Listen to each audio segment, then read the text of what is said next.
Herkese merhabalar. Bu tarifte sizlere evde Burger'ın Big King menüsünü yapacağım. Tarifi yapmadan Burger King'e gittim ve tadım yaptım. Şimdi o video geliyor. Burger King'e geldim. Şimdi kendime bir menü beğeneceğim. Big King XX'lar çalacağım. Fiyatı 29,5 TL. Menüyü aldım. Görüyorsunuz 2 tane eti var. Şöyle içerisini açayım. Bir tabakada et var. Üzerine cheddar var. Üzerine bir kat et var. Bir daha cheddar peyniri var. Üzerinde turşu var. Soğan var. Marul var. En üstte mayonez var. Ve bunu bu şekilde kapatıyorlar. Menü bu şekilde. Yanında patates veriyorlar. Kola aldım ben. Bu menü 29,5 TL. Şimdi en sevdiğim zamana geldi. Tadım yapacağım. Bakalım nasıl olmuş. Şöyle tutuyorum ve sağlam bir lokma alacağım.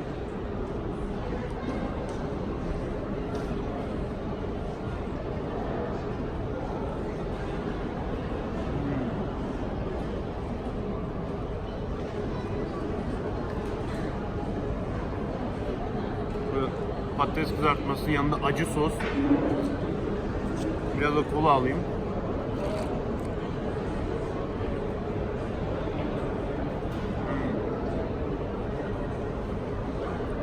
Muhteşem ya. Gerçekten Burger King bu işi biliyor ya.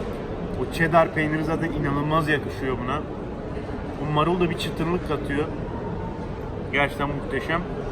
Umarım bu lezzeti yakalayabilirim. Hamburger ekmeği alacağım. Hamburger ekmeğinin fiyatı 6,5 TL. Hamburger ekmeğine konan şöyle marullar var. Böyle uç kısmı kıvırık kıvırık oluyor ve bunlar çıtır çıtır oluyor. Bundan da alıyorum. Bunun fiyatı 3,3 TL. 1 kilo soğan alıyorum. Beyaz soğan fiyatı 1,99 TL. Salatalık turşusu alıyorum. Fiyatı 15,55 TL. Bir pakette mayonez alıyorum. Fiyatı 14,69 TL. Cheddar peyniri alıyorum. Fiyatı 16,69 TL.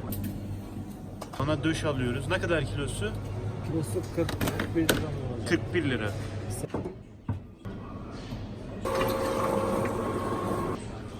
Bir kilo 100 gram geldi. Tek çekim yaptırdım bunu. Patates alıyoruz. Fiyatı 2,29 TL. Tüm alışverişi yaptım. Fiyat bilgilendirmesini yaptım. Şimdi tarifi yapmaya geçebiliriz. Bir karıştırma kabına 1 kilo kıymamızı ekliyoruz.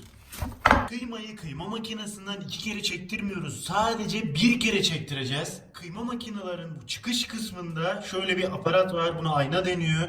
Bunun büyük gözünden geçirmeniz gerekecek. Küçük aynadan değil, büyük aynadan geçirmeniz gerekiyor. Dana eti kullanacağız ve dananın döş tarafından kullanmanız gerekiyor. Dananın döş tarafından kullanmanızın şöyle bir avantajı var. Görüyorsunuz bu şekilde dananın kendi yapısında yağ tabakası oluyor. Bu bizim için çok önemli. Yani burger köftemiz kurumayacak bu sayede. Kendi yağı olmuş olacak. Biz normal klasik köfte yapmıyoruz. Burger köftesi yapıyoruz. Yani bunun içerisine yumurta, sarımsak, maydanoz, bunun gibi farklı değişik malzemeler kesinlikle ama kesinlikle koymamamız gerekiyor. Bunun içerisine girecek şeyleri söylüyorum. Başta kaya tuzu. Bunu ince çekiyoruz. Kalın çekim olmaması gerekiyor. Yani tuzun her tarafına eşit bir şekilde yayılması gerekiyor. Ve tane karabiber. Bunu da ekliyorum.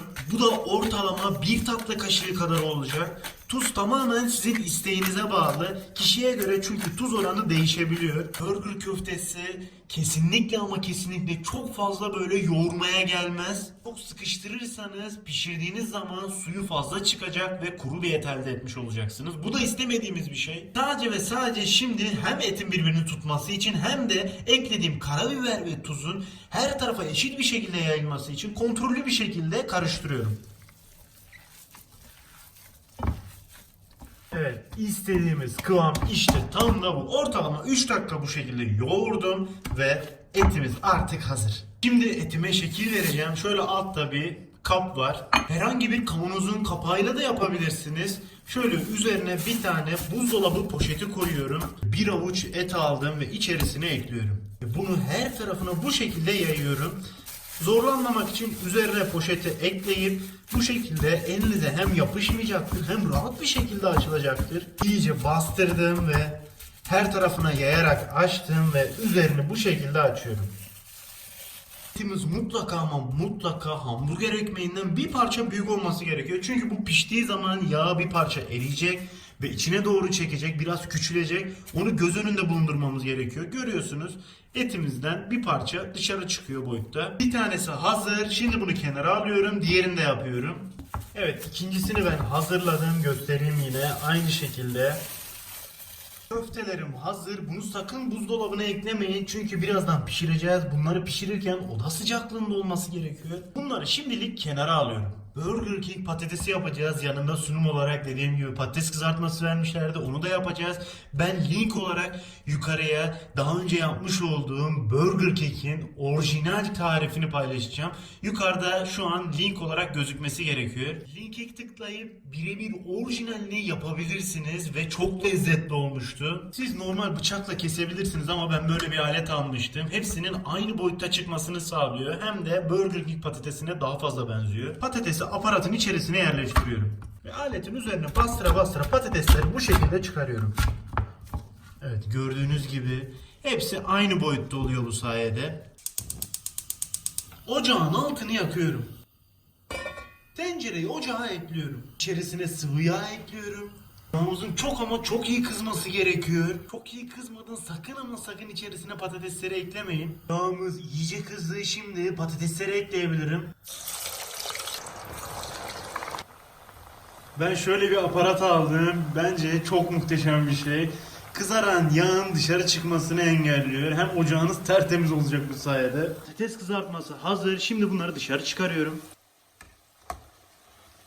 Şu şekilde tutuyorum. İyice yağını süzmeniz gerekecek.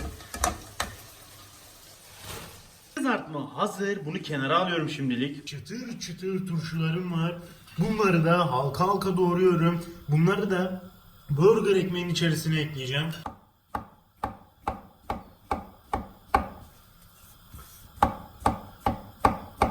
Turşunuz ne kadar çıtır olursa o kadar burgerı lezzetli hale getirir. Turşuları hazırladım. Böyle kurumasın diye içerisine turşu suyunu da ekledim. Şimdi bunu kenara alıyorum. İçerisine beyaz soğan da koyacağız. Bunu halka halka doğramamız gerekiyor. İçerisine çok fazla soğan girmiyor zaten.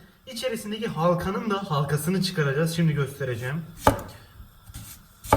Şöyle çok ince yapmayın. Biraz kalınca yapın. Şunun şu şekilde iç kısmını çıkarıyorum. Ve bunun gibi 2 tane halka kullanacağız. Soğanlar hazır. Bunları da kenara alıyorum. Şimdi ızgaranın altını açtım. Bunu internetten temin etmiştim. Daha önce almıştım. Söylemiştim başka bir videoda. İyice ısınmasını bekliyorum şimdi. Bir parça sıvı yağ yedireceğim buna. Böyle her tarafını yediriyorum. Çok fazla sıvı yağ gerek yok. Çok az. Etimi tutuyorum. Bu şekilde ekliyorum. Diğer eti de yanına ekliyorum. Siz bunu isterseniz döküm tavada yapın ya da kendi tavanızda yapın. Hiç fark etmez. Bunun ön tarafını 4 dakika pişireceğim. Çevireceğim. Arka tarafını da 4 dakika pişireceğim. Ondan sonra kenara alacağım. Böyle etlerimi bir parça ileri alıyorum. O etin suyunu ekmeğin içerisine işlemek istiyorum. Diğer yandan ekmeğimin iç kısmını kızartmış olacağım. Şu şekilde ekliyorum. Bunu bu şekilde yayarak iyice o suyunu çekmesini sağlıyorum. Şöyle göstereyim. Mis gibi kızardı. Şunu da göstereyim. Oo. Etler 4 dakikadır pişiyor. Ve şöyle çeviriyorum. Ekmekleri etin yanına koyuyorum ki buradan akan suyu direkt ekmeklerin içerisine girsin. Böyle pişmeye yakın üzerlerine cheddar peyniri ekliyorum. Ve üzerini kapatıyorum. İkisinin de üzerini kapattım. 1 dakika böyle bırakacağım ve dışarı çıkaracağım. Şimdi üzerlerini açabilirim. Oo, mis gibi gözüküyor ya. Şuna bakın, fena bir şey. Şimdi ekmeğin içerisine malzemeleri ekleyebilirim. Başta şöyle ekmeklerimi göstereyim. Üzerine biraz kızarttım. Etin suyunu çekti. Etimi ekliyorum. Böyle diğerini ekliyorum. Şimdi turşularımdan ekleyeceğim.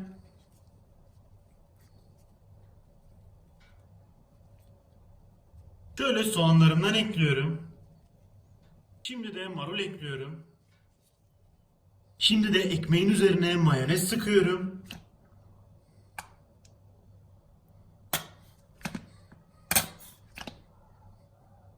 Ve bunu en son kapatıyorum. Şuna bakın ya, ne kadar güzel gözüküyor. Bomba oldu resmen. Oo, etimiz sulu sulu. Üzerine cheddar peyniri. Ya gerçekten fena bir şey bu. Şöyle patates kızartması koyuyorum yanına. Şöyle de kola dolduruyorum. Şöyle yanına acı sos, ketçap ve mayonez ekliyorum. Menü gerçekten sağlam oldu. Şuna bakın ya. Gerçekten bomba gözüküyor. Şimdi en sevdiğim zamana geldi. Tadım yapacağım. Bakalım nasıl olmuş. Böyle tutuyorum. Böyle hafiften bastırıyorum ve sağlam bir lokma alıyorum. Ya gerçekten böyle etimiz sulu sulu kalmış. Ya böyle inanılmaz lezzetli ya. Bak cheddar'la et zaten böyle iç içe girmiş ya. O gerçekten insanı deli ediyor ya. Şöyle bir tane daha tadına bakıyorum.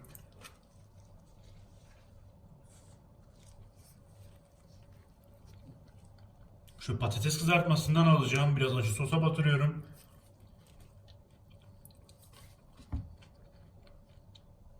Yanında da böyle kola içeyim.